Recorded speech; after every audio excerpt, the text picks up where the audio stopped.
Hi, this is William Robinson of VileHair.com, and today we're talking to DC Gomez. Ms. Gomez. What do you do? I'm an independent writer. Okay, and you said independent writer. How does that kind of clarify from other writers or authors? Usually, when you think of indie writers, is anybody who's publishing themselves. So anybody who's doing all of that back behind the scenes work. So you have traditional writers who usually have a publishing company. Right. You actually have indies. You have people that do a little bit of both. So I am full independent. So I'm a full-time author that publishes everything myself. So I have everything from not just the writing, but also the putting of the books together. How to do all that. Now, along those lines, I understand you do urban fantasy as your primary genre you publish in. So, understanding that, a lot of that field is being done mostly by a lot of big publishing houses. So, it's kind of a challenge doing something different and independent in that genre, or is it kind of giving you a clear feel the way you want to do things? I have more control. I think it's all Right. about the control in the field and being able to do and put stories out there for people. So for the stories itself in urban fantasy, it is a huge field and it's a huge market for everybody. So I think as authors, regardless whether you're indie or you're traditional, you have a more of a friendly competition than anything else, if that makes sense. You're always looking for your target audience. You're looking how to connect with people and how to give them stories that are interesting. Mine are very quirky. They have full of quirky characters. They're full of fun, and taking some usually very dark themes and spin them into something that it can be very appropriate, not just for adults but also for youth. So yeah. Right, and along those lines, your Desk Intern series deals with a Army veteran, which I think is based a little bit on yourself, maybe. Actually, it's not. Believe it or not, everybody kind of asks me that. No, Right. Isis Black is really more or less a little bit of my brother's story because he was also in the military. Okay. So he was 82nd Air Force. He was in the Army band kind of thing. So that spin of the story is definitely family oriented. So it doesn't Right. have to be mine. But I have a very veteran that doesn't know nothing about magic, and you dumped into this world that takes place, and her world gets turned upside down. Right, and any member of the military who goes into an unknown situation, like say it in some of the things I read about your books, deals with it in a weird sense of humor. Some call gallows humor, some call seat of your pants humor. Do you think that kind of idea has become easier to translate with the amount of military-based TV shows and movies are out, such as NCIS or anything like that? The general audience is starting to get it easier, do you think? To some extent, yes. I think usually when people still think of very army-oriented fields, they think very hardcore. They think very strict. They think, there's not humor behind them.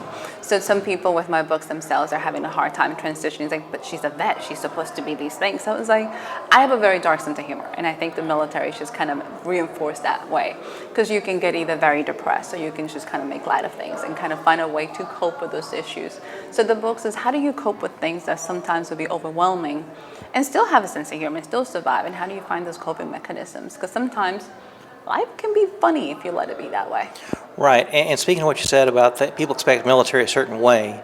Do you think sometimes people have a hard time with, such as your character Isis Black, having vulnerabilities because they expect military to be this just... Yes, it's actually one of the biggest criticisms. They're like, but how is she not doing things? And I think one of the comments in the book's like, you did go to the military, like, why? And she's like, I've been out 6 months. I haven't run a mile. Like, why would I still be running?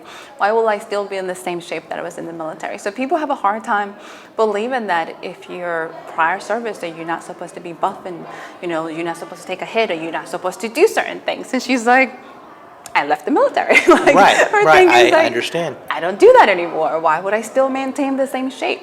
The good news about military and soldiers is once you commit to something, you can pick it up very quickly. Right. So she's able to transition to the training side again and continue it. But for this, while she was out, she's like, nobody was chasing me. Like, why do I need to be running anywhere? Right. And people have a hard time with that. They're like, really? It was like, I didn't run when I left the military. Nobody was chasing me. Come on now.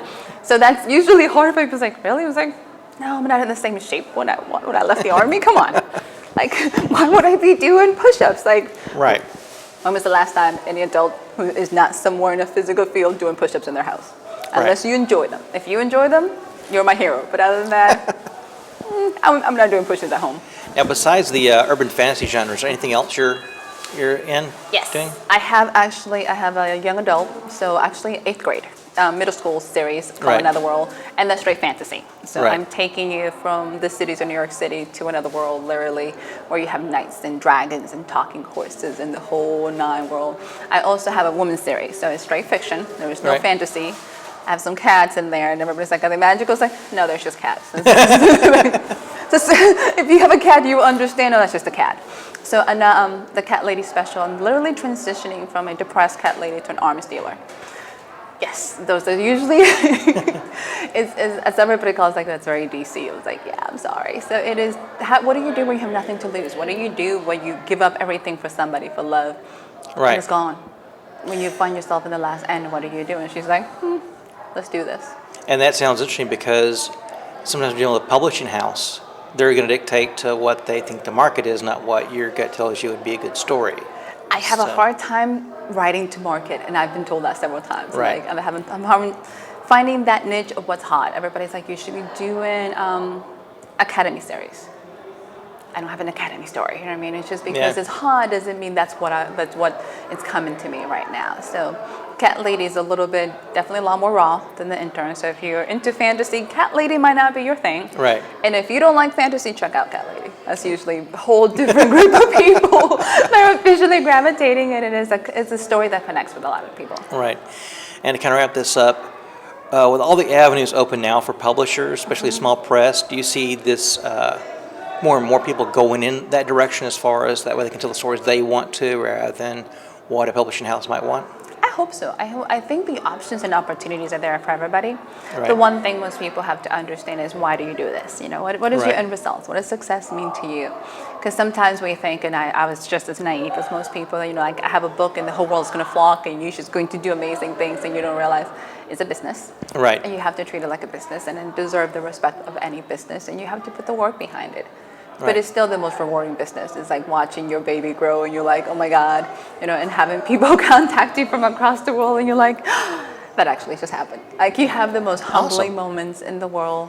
You know, I have an amazing newsletter that, you know, a bunch of readers who are fabulous. And like, I got an email the other day from Ireland. I was like, hey, how did you find me? It's like, hey, you actually like the books? Right. What? So, you know, having those connections, and I get readers from across the world sending notes and saying, I really enjoy it.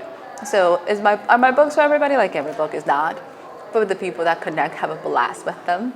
And they make me feel very much responsible for the fact that I'm holding their children. And I'm reminded, don't hurt my people. And I'm like, your people will be safe, I promise. I'm sorry, Right. I will treat them well. So it's fun. The opportunities are available. And if you like telling stories and if you like connecting with people, this is a time. There's Right. no better time. It's an amazing opportunity. Right. Well, I hope you get much more and further success with this, and thank you for your time. Oh, thank you so much. Have a great day. You too.